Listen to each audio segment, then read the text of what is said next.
আসসালামু আলাইকুম। আগ্রাত বালিকা বিদ্যালয়ের সপ্তম শ্রেণীর শিক্ষার্থীরা তোমরা সবাই কেমন আছো? আমি তোমাদের আফরোজা ম্যাডাম, বাংলাদেশের বিশ্ব পরিচয় ক্লাসে তোমাদের সবাইকে স্বাগত জানাচ্ছি।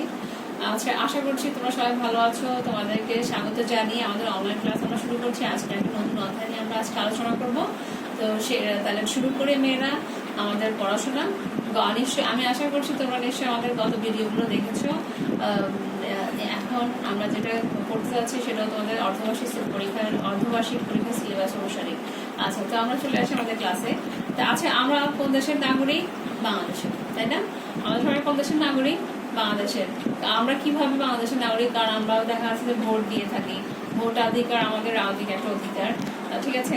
ভোট দিয়ে প্রতিনিধি নির্বাচন করার অধিকার আমাদের আছে।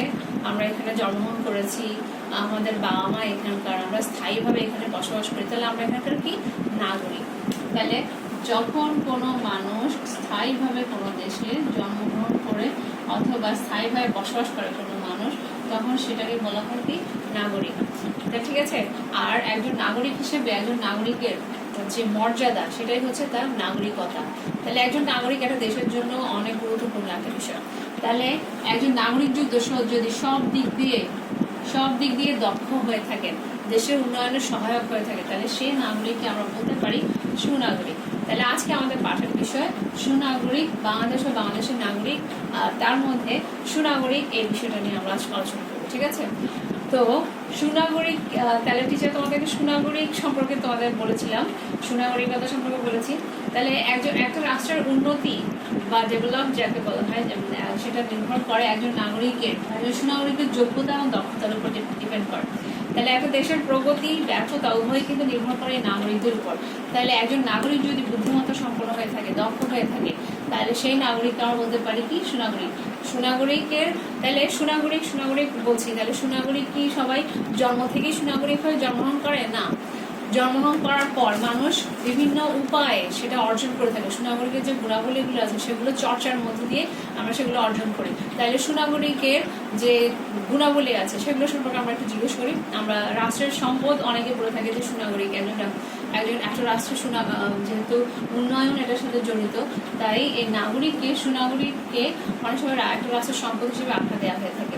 তো তাহলে একজন রাষ্ট্রবিজ্ঞানীরা এই জন্য সুনাগরিক হতে হলে একজন মানুষের বা একজন নাগরিকের মধ্যে কি কি কোয়ালিটিগুলো থাকা লাগবে সেগুলো সম্পর্কে আমরা দেখি। একজন নাগরিকের যদি 3টা কোয়ালিটি থাকে তাহলে আমরা তাকে সুনাগরিক বলতে পারি। যেমন বুদ্ধিমত্তা, আরেকটা হচ্ছে আত্মসংযম এবং বিবেক, ঠিক আছে? প্রথমটা হচ্ছে কি বুদ্ধি, তারপরটা হচ্ছে তাহলে সুনাগরিকের গুণাবলী কয়টা? রাষ্ট্রবিজ্ঞানী বলেছেন সুনাগরিকের 3টি গুণাবলী আছে। সুনাগরিকের কয়টা গুণাবলী? একজন নাগরিকের যদি এই তিনটি গুণাবলী থাকে তাহলে আমরা তাকে সুনাগরিক বলতে পারি। তাহলে সুনাগরিকের গুণাবলী কি? বুদ্ধি, আত্মসংযম এবং বিবেক।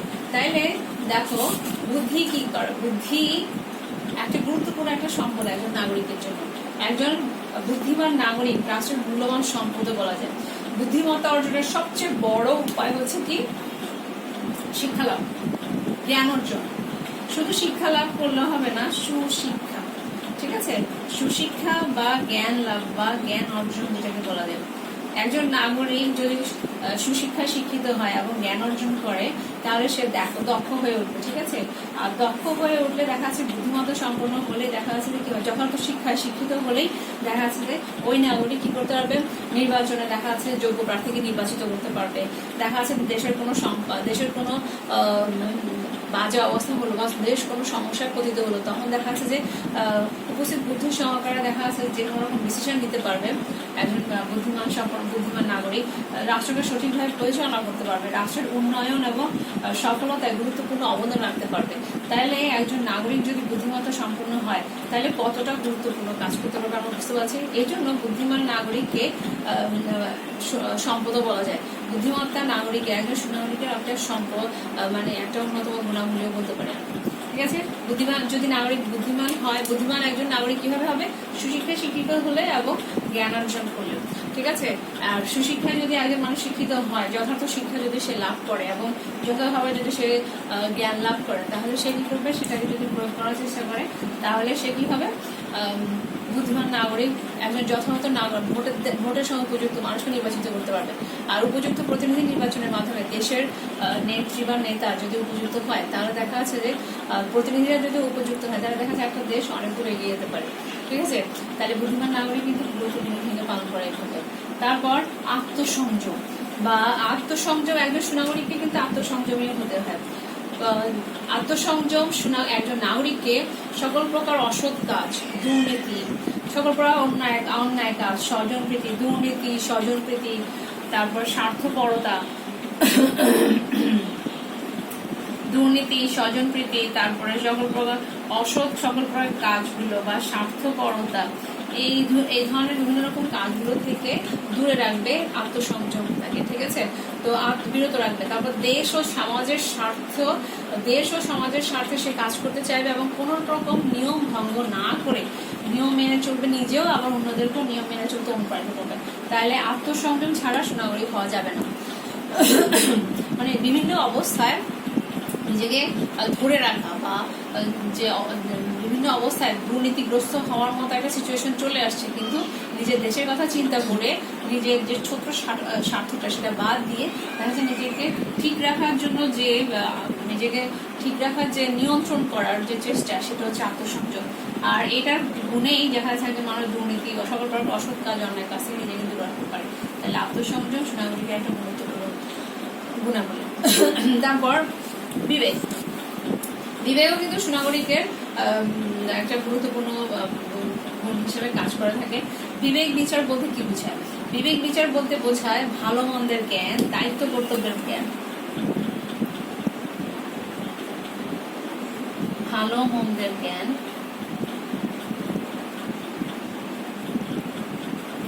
দায়িত্ব কর্তব্যের জ্ঞান।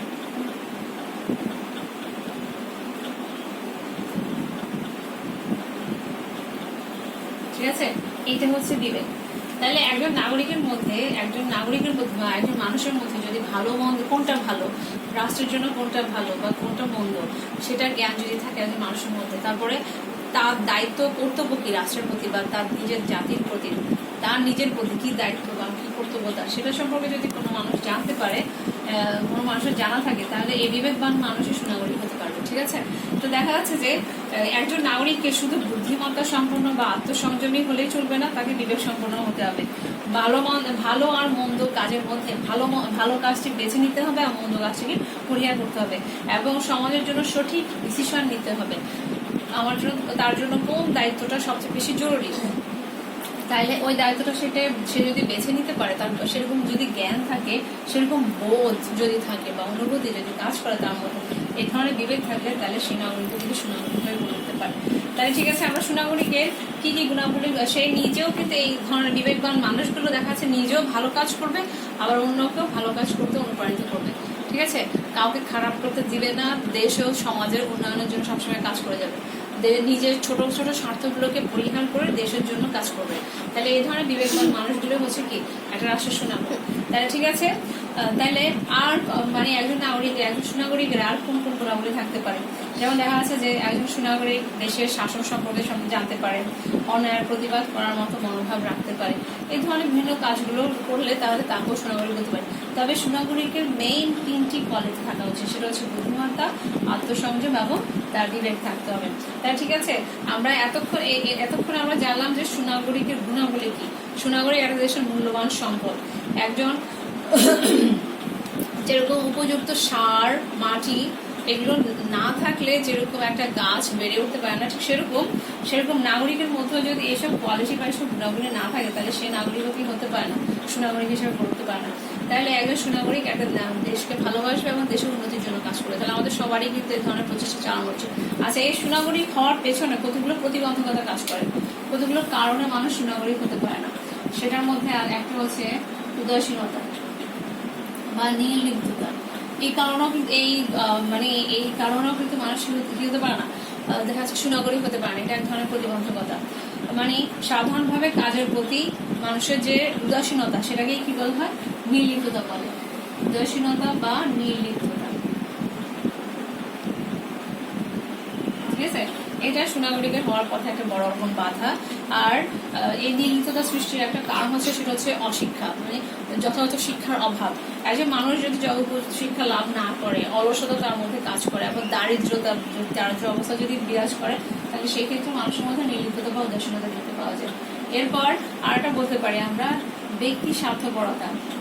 ঠিক আছে, ব্যক্তি স্বার্থপরতা। কোনো মানুষ যদি সেলফ সেন্টার্ড হয়, মানে নিজের স্বার্থটাকে গুরুত্বপূর্ণ মনে করে, তাহলে দেখা যাচ্ছে যে ব্যক্তি স্বার্থপরতা থেকেও দেখা যাচ্ছে কি হয় একজন, এটা কিন্তু সুনাগরিকের কথা একটা বড় রকম বাধা।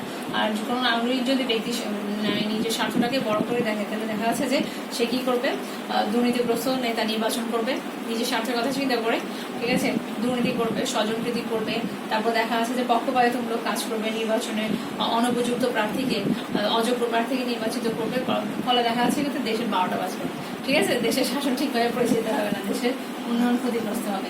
তারা দেখতে পাচ্ছি এরপরে দলীয় মনোভাব।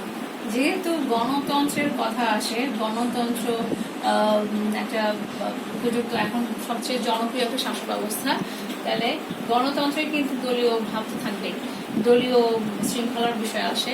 কিন্তু যখন একটা মানুষের মধ্যে দলীয় মনোভাব বেশি বেশি গুরুত্ব পাবে, মানে সে যে দল করে সেই দলের মানুষকে বা সেই দলটাকেই সে বেশি গুরুত্ব দিবে, অন্যান্য দলের ভালো ভালো কাজগুলোকে গুরুত্ব দিতে চাইবে না, বা অন্যান্যদের কাজগুলোকে সে গুরুত্ব দিতে চাইবে না বা গুরুত্ব সহকারে নিবে না, তখন সেই ক্ষেত্রেও কিন্তু কি হবে, এই ধরনের মনোভাবও কিন্তু দেখা যাচ্ছে একজন মানুষের সুনাগরিক হওয়ার পেছনে বাধা হিসেবে কাজ করে। তারপরে একজন মানুষ যদি অজ্ঞ হয়, অজ্ঞতা বা নিরক্ষরতা, একজন মানুষের মধ্যে যদি উপযুক্ত শিক্ষা বা লেখাপড়া একদম না জানে, যদি স্বল্প শিক্ষিত হয়, তাহলে সেই ক্ষেত্রেও কিন্তু তার মধ্যে সুনাগরিকতার অভাব দেখতে পাই আমরা। কারণ একজন মানুষ যদি সঠিকভাবে শিক্ষিত হয়, উপযুক্ত শিক্ষায় শিক্ষিত হয়, তাহলে সেই কিন্তু কি করবে, রাষ্ট্রের প্রতি তার কি দায়িত্ব না, তার সন্তানদেরকে যে ভালোভাবে শিক্ষিত করতে হবে, সে নিজেও শিক্ষিত হতে হবে, সেটা সম্পর্কে সে জানবে না, কারণ সে অজ্ঞ তাই। আচ্ছা, ঠিক আছে, এরপর আরেকটা বিষয় সেটা হচ্ছে ধর্মান্ধতা। ধর্মান্ধতা হচ্ছে কি, কোনো মানুষ যদি শুধুমাত্র নিজে যে ধর্মে বিশ্বাসী সে ধর্ম ছাড়া অন্যান্য ধর্মগুলোর কাজকর্মে বা অন্যান্য ধর্মগুলোর কাজকর্মে বা প্রচারণা যদি বাধা সৃষ্টি করে বা অন্যান্য ধর্মগুলোর প্রতি বিদ্বেষী মনোভাবী হয়, তাহলে সেই ক্ষেত্রেও কিন্তু ধর্মান্ধতা সৃষ্টি হয়। আর এটার কারণেও কিন্তু শিশু নাগরিক হতে পারে। আর এই ধর্মান্ধতার কারণেও কিন্তু একটা দেশের উন্নয়ন বাধাগ্রস্ত হতে পারে।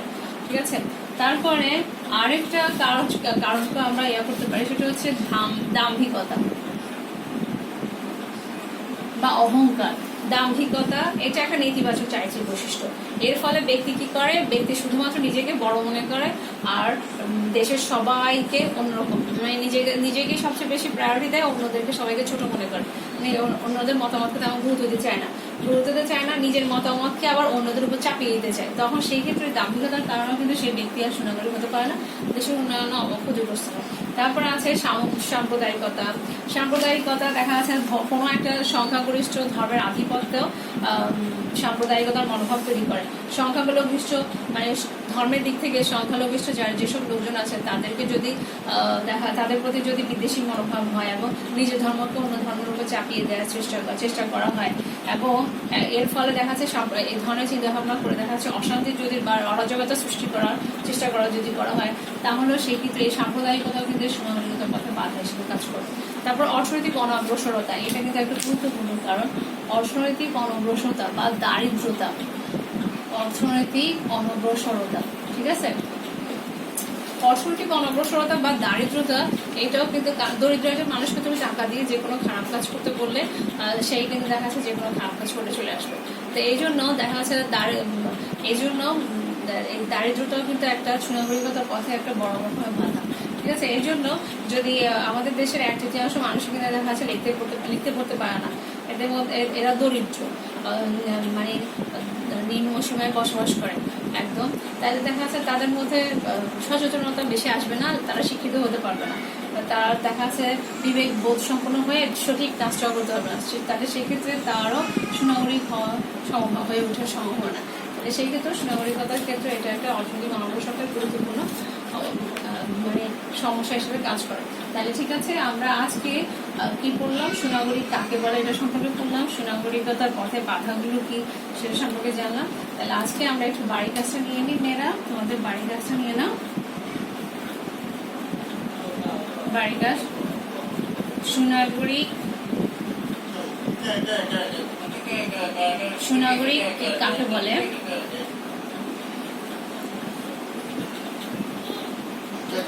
সুনাগরিকতা অর্জনের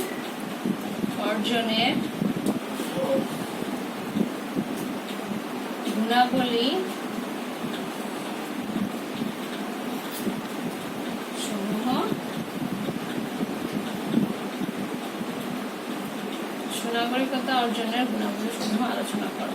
তাহলে ঠিক আছে, আজকে আমাদের এটুকু পর্যন্ত থাকলো মেয়েরা। তাহলে আগামী ক্লাসে আবার দেখা হবে। সে পর্যন্ত সবাই সুস্থ থাকো, ভালো থাকো, আর ক্লাসগুলো ফলো করবে, নিয়মিত ক্লাসগুলো দেখবে। তাহলে দেখা যাচ্ছে তোমরা তোমাদের সমস্যাটা বুঝতে পারবে, পারলে তখন তোমাদের ক্লাস টিচারের সাথে শেয়ার করতে পারবে, এবং সেখান থেকে আমাদের সাথে শেয়ার করতে পারবে চাইলে। তাহলে ক্লাসগুলো দেখবে আশা করছি। তাহলে ঠিক আছে, আবার দেখা হবে নেক্সট ক্লাসে। সেদিন পর্যন্ত তোমরা সবাই ভালো থাকবে, সুস্থ থাকবে। আল্লাহ হাফেজ।